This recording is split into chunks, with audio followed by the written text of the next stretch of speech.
Fuerteventura is meant to be the windy island, but I reckon Boa Vista can compete on equal terms. It blows strongly here every day. Boa Vista is one of the Cape Verde Islands, just off the west coast of Africa.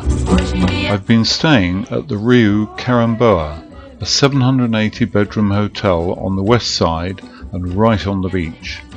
With a capacity for 2,000 guests, the hotel is about half the size of a big cruise liner, but it feels busier, even though it's spread over a massive quarter-mile square site, which is attractively landscaped.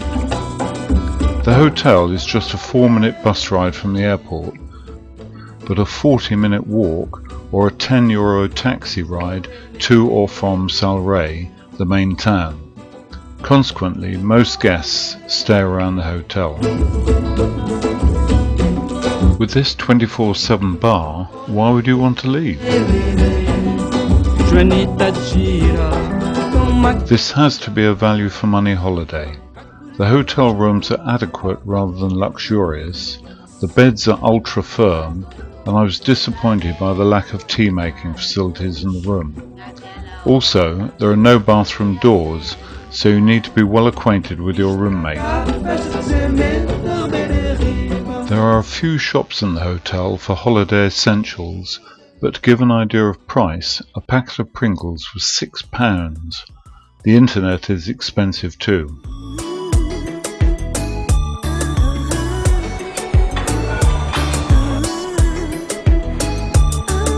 The main concentration of diners is in the principal restaurant, which at dinner time can be a bit of a scramble.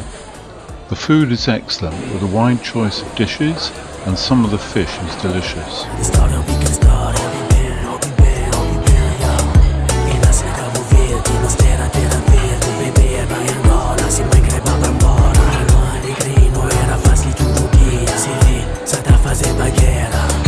All drinks are on tap, but the wine is pretty weak.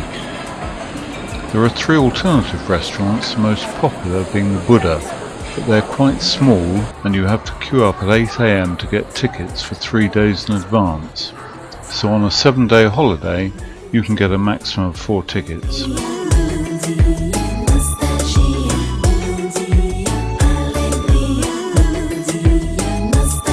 The beaches are spectacular and very clean, but the sea can be rough, and for 3 days out of my 14, the red flag was flying, prohibiting bathing.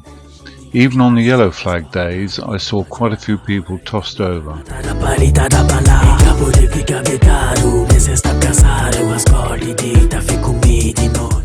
On the beach next to the hotel, you can book quad bike and buggy trips. I have to say the buggy was excellent value, at €45 per person for 3 hours. Our trip took us down to the beach first, and then over the mini desert, where there was a chance to run about in the sand.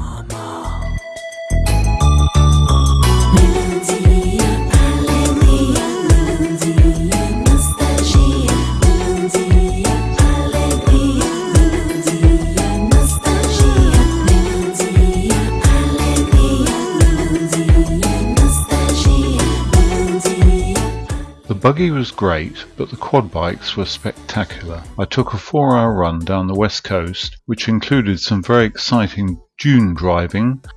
One of the highlights was a 75km/h run along the 16km Santa Monica beach. Fortunately, I was in a small group.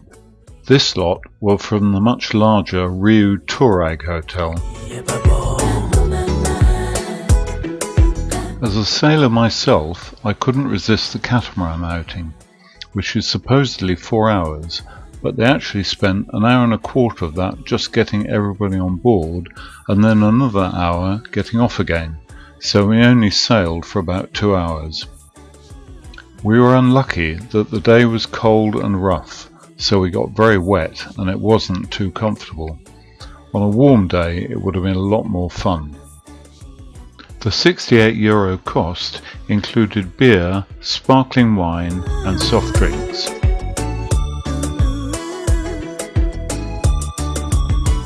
Towards the end of the trip we anchored up, and some poor brave souls went snorkeling.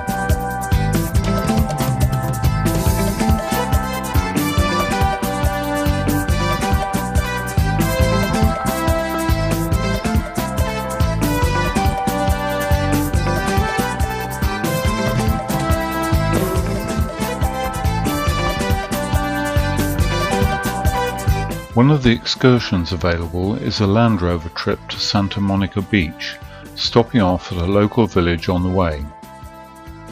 This was followed by a trip to see a shipwreck on the north coast of the island.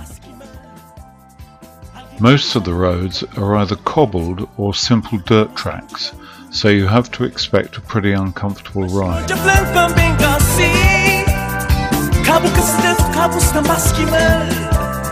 The guide took great pleasure in pointing out this deadly poisonous spider. What a shame I didn't have my partner with me.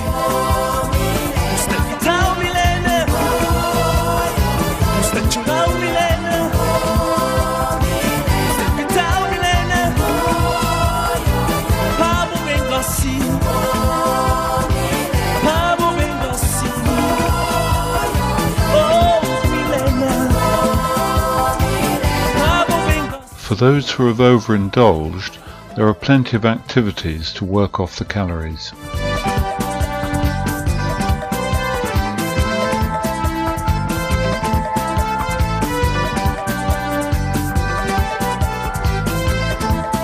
The staff were all very friendly, and the evening entertainment variable but mostly worth watching. At 7 they laid on something each evening for children.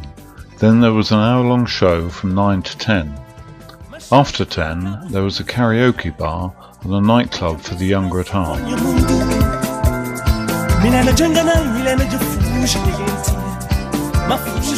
A good test of a holiday is whether you would come back again, and in the case of the Karamboa, my answer would be a definite yes. To be sitting in the sun, just 6-hour flight from the UK in mid-February while it's snowing in England is brilliant. And compared to the Canaries, it's much warmer, though you do need a sweater in the evenings, which can be quite cold.